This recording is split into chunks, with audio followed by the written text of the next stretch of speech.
مشاهدينا الاعزاء، مساء الخير واهلا بكم معانا النهارده وحلقه جديده وبرنامجكم شباب على طول. من خلال شهر رمضان الكريم سعدنا يكون لنا مجموعه من اللقاءات والحلقات بتلقي الضوء على اهم ما يكون خلال هذا الشهر الكريم. سعدنا اننا نستضيف النهارده استاذه ماجده قناوي، عضو اتحاد كتاب مصر ومؤلف معتمد باتحاد الاذاعه والتلفزيون. اهلا بيكي معانا ماجده، منورانا النهارده. اهلا بيكي نور، كل سنه وانت طيب وانت بخير وسعاده يا رب، ورمضان كريم عليك علينا جميعا. ومعنا ايضا مشاهدينا مروان جوده، منشد ومطرب. اهلا بيك معانا يا مروان، وكل سنه وانت طيب. حضرتك طيبه، رمضان كريم عليك. ان شاء الله. علينا جميعا. خلينا نقول احنا بدانا حلقتنا وبنقول شهر رمضان الكريم في حاجات كتيره جدا، طبعا يمكن من خلال طبعا كتاباتك وانت كشاعره، اعتقد برضو دايما بيكون في شعر خاص بهذا الشهر الكريم. اكيد. تواشيح، يمكن بعض اللي نقدر نقول اللي بيميز هذا الشهر من خلاله هذه الاشعار اللي بتبقى مختلفه، سواء للسحور، سواء للفطار، سواء للمناسك نفسها بشكل عام. اكيد اكيد. شهر رمضان ملهم للشعراء. في رباعيات كتير كنت كاتباها عن شهر رمضان باليوم، يعني منها فارد بساط الخير على الاهل والاحباب، ومعاك نلاقي اللمه ونرجع اللي غاب، يا شهر فيك الخير والبركه والرزق، انا جاي وناوي اتوب واوحد الوهاب. الله جميل. نقول مع هذه الاشعار الجميله اكيد برضه بيبقى في كتابات، متابعه لمناسك، متابعه لصله رحم، الاجزاء دي كلها من خلال ايضا هذا الشهر الكريم. اكيد طبعا. يعني مثلا انا كان في قصائد كتير برضو لامي الله يرحمها، وكنت بحب قوي، يعني انا مع اولادي كنت بحب انفذ اللي انا اتعودت عليه مع ماما في الشهر الكريم، سواء في استقبال الشهر او في الشهر نفسه من عبادات.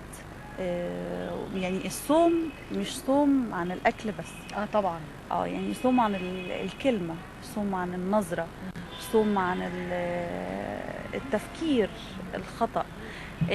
حاجات كتير جدا بتمر بحياتنا في اليوم الرمضاني، ممكن نغيب عنها وممكن ننتبه لها. فلما الام تربي اولادها على القواعد الثابته دي، بتطلع بتجهز اب وام عارفين يعني ايه حياه، عارفين يربوا اولادهم ازاي. نقول الصيام والطفل، أهمية تعويد الصيام على تعويد الطفل على الصيام، يعني نعوده ان الصيام ده حاجه جميله، يعني ما نشرحش باسلوب لما يكبر يقول ايه ده، الله طب ليه مثلا انا بصوم وغيري مش عارفه ايه، او ليه يعني يبقى يمكن احنا زمان كنا بنصوم صيام الحاجه كل ما نقول نتغدى، او تصومي لحد الظهر او تصومي لحد العصر، وكل يوم بتزود ساعه. ماما كانت كل يوم تزود علينا ساعه لحد ما توصلنا للمغرب. اليوم اللي بنوصل فيه المغرب طبعا ده فيه جايزه، طبعا ده لازم، ده تشجيع، في جايزه وفي تشجيع. كلنا ربنا الكلام ده صح. بالظبط كده. يعني لازم الام تعود ابنها انه في حاجه صيام، في حاجه اسمها صيام. طب انت يا ماما مش هتشربي؟ لا مش هشرب، انا صايمه. فهو يقول لها طب انا كمان صايم. فتعود. ما تخليش ابنك تايه في الموبايل بقى والسوشيال ميديا، او لو هو كبير شويه اليوم يقضيه في الصيام نوم. يبقى كده يعني عملت فين الصيام؟ فين الصيام؟ فهو لما طول النهار نايم لا صلاه، يعني في ناس بتصوم وما بتصليش. طب ازاي؟ ما انا لازم الصيام مع الصلاه. اذا كان الصلاه في الايام العاديه، في الصوم انت ما تصليش ما ينفعش. فكل الحاجات دي الام لازم تكون منتبهه لها. الاباء والامهات دلوقتي تايهين شويه، تايهين يعني فعليا.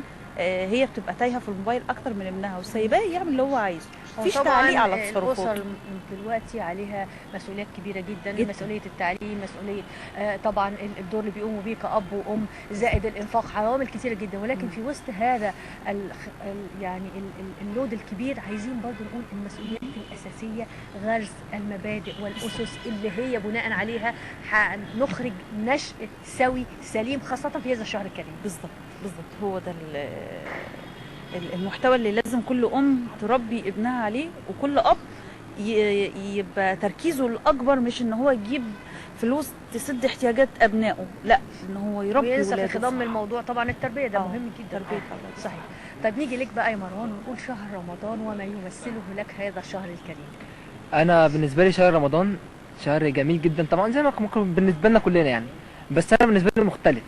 انا بالنسبه لي شهر رمضان يا اما بيبقى فيه امتحانات، يا اما بعد منه امتحانات، فبالنسبه لي بقى احلى شهر للمذاكره. الله احلى عليك. شهر. طبيعي ببقى قاعد مستني لغايه لما يجي السحور بتاعي، فبتيجي بقى الفتره من بعد الساعه 12 دي احلى فتره، بعد ما الواحد خلاص صلى تراويحه فشرب قهوته ظبط دنيتي خلاص، يبدا بقى يقعد يستجم، يسمع بقى الشيخ نقشبندي، الشيخ محمد رفعت، وطبعا برضو تخصصي كله ايه حسابات ورياضه انت وكده. انشاد كمان وطرب يعني طرب، النهارده كلنا انا ما شاء اللي الله. هسمعكم اللي انتوا عايزينه كله النهارده. فببقى قاعد بقى، وساعات برضو ايه الخلوه بتاعت بالليل ديت بتوحي لي اللي انا مثلا يعني بتوحي لي بحاجات ببقى عايز مثلا اقولها، فاهماني ازاي؟ فمن اكتر الحاجات ديت اللي بتيجي في بالي شبه بتاعت النفس تشكو، اللي هي بتاعت الشيخ النقشبندي، ديت جميله جدا برضه، انا بحب اسمعها جدا. فديت من اكتر الحاجات اللي بحب مثلا اسمعها. بحب اشغل مثلا كذا حاجه للشيخ محمد رفعت برضه، القراءات بتاعته طبعا. في غايه الروعه، رائع في طبعاً. غايه الروعه بالليل، رائع. جواه مختلف جدا يعني. طب بما ان انت بتسمع احنا كمان لازم نسمع. حاضر، طبعا. عينيا الاتنين. هتسمعنا ايه؟ ممكن ابدا ميكو، ابدا مثلا بتاعت النفس تشكو. تمام. النفس تشكو ومن يدري بما فيها سواك يا خالق الدنيا وباريها. النفس تشكو ومن يدري بما فيها سواك يا خالق الدنيا وباريها. روحي على الدور طول الليل ساهرة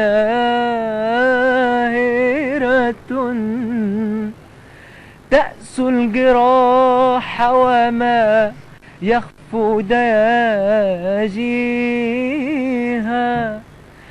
تئن في طرقات الريح ضارعة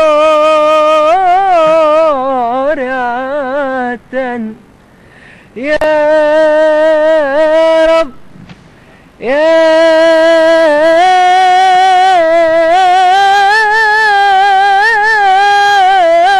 رب.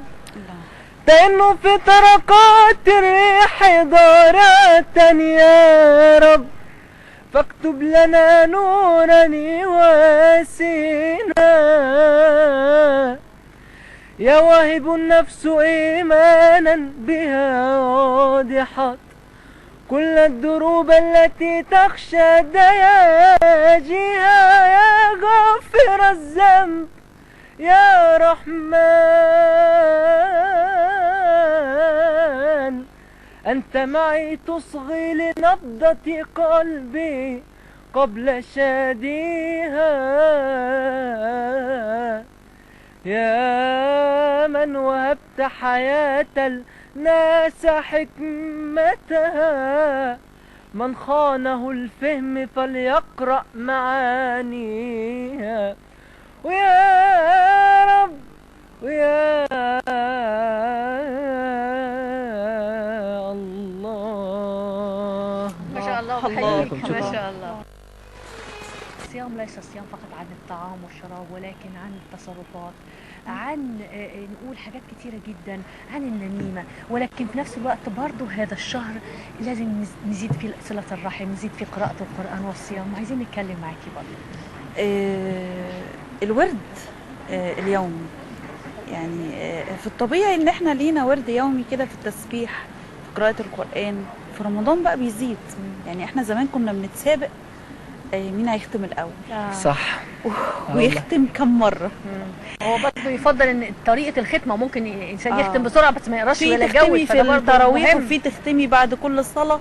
يعني انا مثلا كنت بقسم القرآن 5 اجزاء في اليوم، بعد كل صلاة جزء.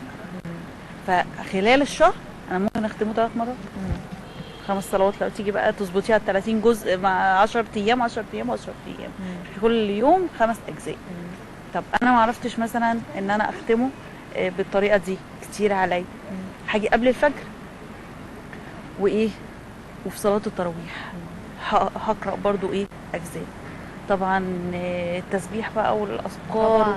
وقله الكلام، خصوصا لو المراه عامله. يعني انا واحده هو مراه عامله فانا في قصدك الشغل، يعني في الحديث الشغل عن الآخرين يعني. الحديث عن الاخرين والنميمه والكلام والدخول في مشاكل والحاجات دي، كل دي لازم نبعد عنها. يعني فعليا لازم نقلل من الكلام ونكثر من ايه؟ من الاعمال الصالحه.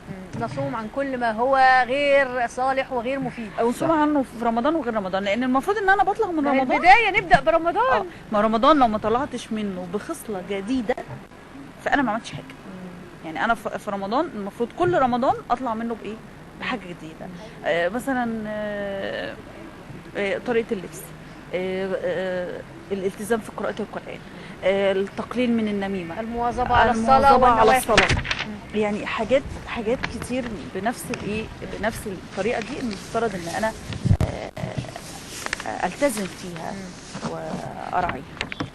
طب لو قلنا هذا الشهر الكريم، شهر الرحمة، شهر المحبة، نقول يعني بنحاول من خلال هذا الشهر اننا نركز على الروحانيات، على الخير، نبتعد عن كل ما هو ضار، وطبعا نتمنى بعد رمضان كمان. بعد رمضان في هذا الشهر الكريم برضو طبعا الشعر لازم يكون له نصيب، فلازم أكيد. نسمع منك بقى حاجة تسمعينا ايه؟ اكيد. اصحى يا نايم. اصحى يا نايم وحد الدايم. اصحى يا نايم رمضان جالنا، فيه الرحمة وفيه الخير، في الراء رحمة والميم منحة والضاد ضحك وحب كبير، ألفة ونعمة تغير حالنا، أهل وصحبة بعيد وقريب، تحلى اللمة وتزيد لما يتجمع معرفة وغريب. اصحى يا نايم رمضان جالنا، فيه الرحمة وفيه الخير. عم حميدة معاها الطبلة بيدق على الأبواب ويغني، جاي يتسحر ولا يسحر ولا عايز ننزل وأغني، ماسك طبلة ومعاه شنطة بيوزع بومب على الناس، صوته في ودني نغمة جميلة بتصحي فيا الإحساس، شهر الخير والنور والرحمة وسلام بيعم على الدار، هل هلاله صيام في نهاره ذكره يسلسل في الأشرار. رمضان جالنا وخيره قبلنا، جاي بيضم قلوب بالتوبة، صلاة وعبادة وحب زيادة، رب رحيم يغفر في ذنوبه. في الليل بصحى وبذكر ربي، بلقى الرحمة تحاوط روحي، يغسل قلبي ويزيل همي ويطبطب ويداوي جروحي. هو حبيبي هو طبيبي وفي محرابه نسيت النوم، هو حبيبي وهو طبيبي وفي محرابه نسيت النوم. واجنى اللحظة لما في لحظة تتبدل أحزان وهموم. كل أعمال الخير هتعود لك، كل أعمال الخير هتعود لك، وفي رمضان الصوم لله، فاتح بابه وعلى أعتابه اطلب توبة نصوح ونجاة. شهر العبرة معاه البركة وأجمل ذكرى البكرة الجاي. كل حياتنا صلاتنا زكاتنا قيامنا صيامنا لوجه الله. اصحى يا نايم رمضان جالنا، فيه الرحمة وفيه الخير. ورمضان كريم. بحييكي يعني فعلا قصيدة فعلا يعني. جميلة تتماشى مع هذا الشهر الكريم، نحس فيها فعلا بحاجات كتير قوي. بحييكي يعني. نقول مروان طبعا هذا الشهر بتزيد في صلة الرحم، بتزيد في مثلا الدور اللي بتحاول تقوم بيه، يعني نقول مثلا افطار صائم، اطعام مسكين، محاولة الصلح ما بين الناس، الأعمال الصالحة وأعمال الخير. هو بالنسبه للاعمال الصالحه والاعمال الخير طبعا احنا غصب عننا لازم نعملهم، تمام، مش عشان رمضان بس، هو احنا محتاجينه عامه في حياتنا اليوميه. بتبقى عامه شفيعه ليك عند ربنا في حاجات تانية كتير كتير. بس بالنسبه عامه للحاجات ديت هو على قد ما الواحد ما يستطيع. يعني انا عندي واحد صاحبي من مصروفه بقى بيحوش وبقى بيزود صيام الفتره اللي احنا الشهر اللي احنا فيه ده عشان يعرف يعمل كرتونات رمضان صغيره ويديها الناس ايه يعرفهم غلابه، فاهماني ازاي؟ فاللي هو احنا المفروض نزود، انت ما بتعملش خير يبقى تبدا تعمل، تمام؟ عندك في السعوديه تزود زود. بالنسبه بقى مثلا الناس اللي بتعمل اللي ربنا مقدرها الفتره اللي فاتت ديت، برافو، يعني كويس جدا اللي بتعملوه، زودوا بقى، حاولوا تزودوا الفتره الجايه ديت. يعني حتى لو انا عارف ان الدنيا صعبه علينا شويه بس احنا لو زودنا حاجات بسيطه خالص هتفرق مع غيرنا كتير، تمام؟ وفي نفس الوقت مش هتاخد مننا حاجه يعني، فاهماني؟ فده بالنسبه للي هو الايه اللي احنا المفروض ندي يعني نطلعه من عندنا. يعني دي حاجه، يعني مثلا انا واحد كان بغني، انا كان لسه كان عندي كعمل تطوعي كده جاي تبع جمعيه رساله وتبع الكليه بتاعتنا باشتراك، يعني متحدين مع بعضيهم، وطلعنا هناك وعملنا حفله جميله جدا هناك في الدار، وابسطنا الناس جدا هناك، كانت في قمه الانبساط. طبعا هو فكل واحد الإكثار من قدم الاعمال الخيريه ده طبعا شيء جميل جدا آه. ويحسن. طيب عايزين برضو نسمع منك حاجه، هتنشد لنا حاجه ولا هتغني لنا؟ نغني دلوقتي حاجه بقى، يبقى واحده كده وواحده كده. نجود. اه عنابي يا عنابي يا خدود الحليوة، أحبابي يا أحبابي يا رنابي، يا عنابي يا خدود الحليوة،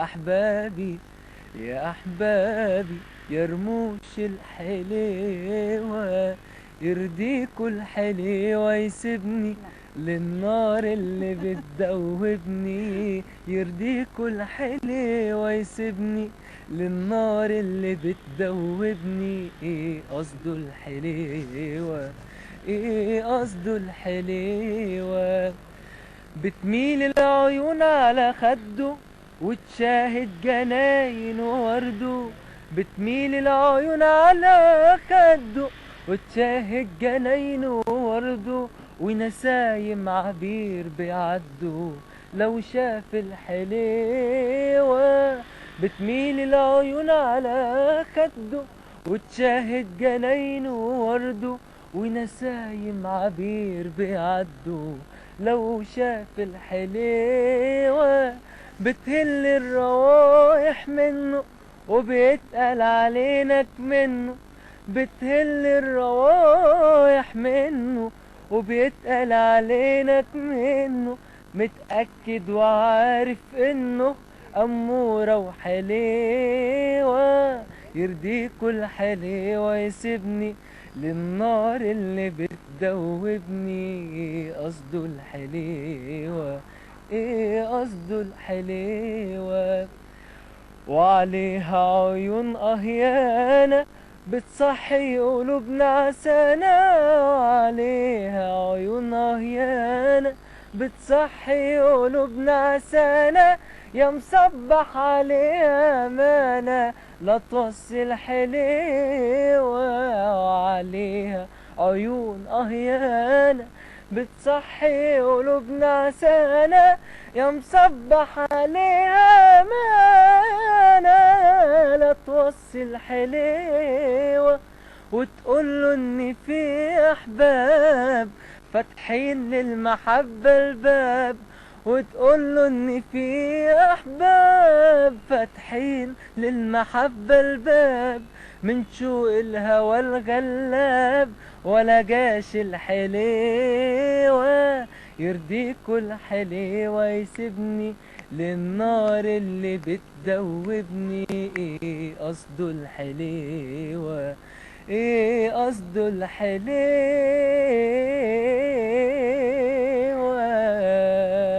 بشكرك يا شكراً. مروان، بشكرك يا مروان.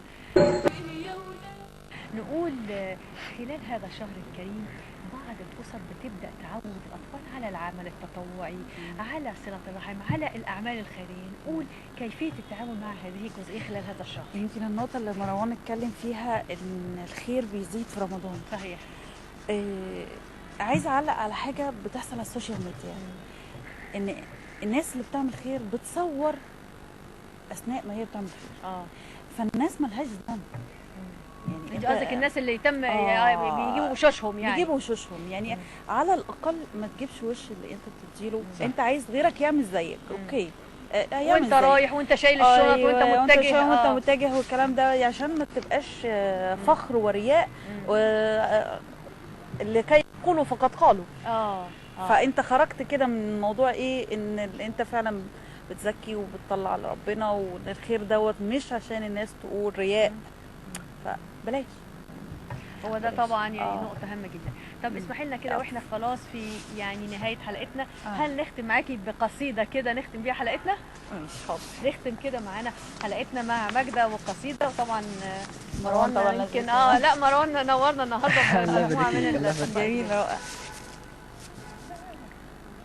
أسبح باسمك، أسبح باسمك اللهم في صدري، وأشجب من دبيب القلب أناتي، أيكفي أنني أحيا كما حب يصارع في الهوى شوقي ودقاتي، وقربي منك يكفيني ويمحو من أنين القلب آهاتي. وجئت إليك مبتهلا ومنكسرا وأرجو منك أن تدنيني من ذاتي، فقد أخذت بي الدنيا إلى منفى وتهت بغربة الشعراء معترفا. فهب لي يا إله الكون فيضا من سماء النور ينهمر منير الدرب أمضي فيه مخترفا، وصفوا طيبا يساقط على صحرائي مثلما يساقط المطر، فيروي القلب حتى تطهر الأزهار والشجر. فما لي غير بابك يا إلهي، فلا ترد العبد جاء إليك قد عرف بأن فناءه حتم، وأن لقاءك الأسمى له حق، فقربه من الغفران والرحمات. رجوتك يا إله الكون، قربني من الطاعات والخيرات قبل مماتي المغبور في علمك، وهيئ لي سبيل الخير في المستقبل الآتي. بحييكي وبشكرك، نورتونا، وطبعا مرة ثانية رمضان كريم وكل سنة وانتم طيبين. بشكركم على هذه الحلقة كل الشيقة. سنة وانتم طيبين. مشاهدينا الاعزاء، اسعدنا بضيوفنا النهارده، اتمنى تكونوا استمتعتوا بحلقتنا النهارده. هقابلكم في نفس الميعاد انتم بتونا وحلقة جديدة شباب على طول ورمضان كريم.